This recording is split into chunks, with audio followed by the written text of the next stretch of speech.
নমস্কাৰ অংকুৰিত হোম চাই থকাৰ বাবে ধন্যবাদ। ক্ষেত্ৰভিত্তিক অধ্যয়নৰ বাবে বিষ্ণুজ্যোতি কৃষি ফাৰ্মত উপস্থিত ধেমাজিৰ ব্ৰাদাৰ্ছ প্ৰাইডৰ ছাত্ৰ-ছাত্ৰীসকল।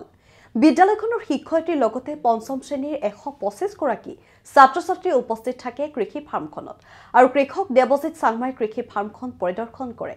লগতে ফাৰ্মখনত কম ঠাইতে কৃষকজনে পলি হাউচত কৰা কৃষি কৰ্ম দেখি উৎফুল্লিত হৈ পৰে ছাত্ৰ-ছাত্ৰীসকল। বহুত ভাল লাগিছে ইয়াৰ পৰিৱেশটো। আপোনাৰ ইয়াত পাণ লগোৱা আছে, এইফালে তোমাৰ কবি আছে, বিলাহী এনেকুৱা ভোট জলকীয়া ধৰণৰ বহুত বস্তু আছে। ইয়াত বহুত ভাল লাগিলে, আপোনালোকেও চাই যাবহি আহি। মোৰ জেগাটো বহুত ভাল লাগিলে, পৰিৱেশটো মানে যেনেকৈ কৰিছে বস্তুখিনি বহুত ভালকৈ কৰিছে। ভৱিষ্যতে খেতি পথাৰ কৰি পিনে মানুহ উন্নতি হৈ খাব পাৰিব বুলি তুমি বিশ্বাস কৰা নে? বিশ্বাস কৰোঁ মই।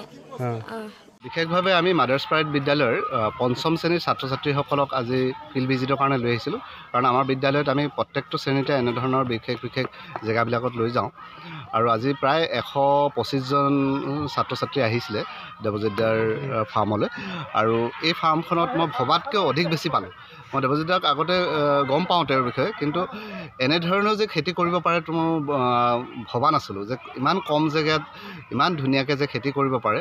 আৰু ধেমাজিৰ কাৰণে তেওঁ এজন আদৰ্শ খেতিয়ক আৰু তেওঁৰ পৰা মই আশা কৰিছোঁ যে আজি ছাত্ৰ ছাত্ৰীসকলে যথেষ্ট উৎসাহিত হৈছে আৰু তেওঁলোকৰ ভৱিষ্যত জীৱন তেওঁলোকে এনেধৰণৰ কৃষি কাৰ্যত তেওঁলোকে নিয়োজিত কৰিব বুলি মই আশা কৰি আজি পুনৰবাৰ দেৱজিৎ দাক অশেষ ধন্যবাদ, কাৰণ তেওঁ এনে এটা সুবিধা আমাৰ বাবে কৰি দিয়াৰ বাবে।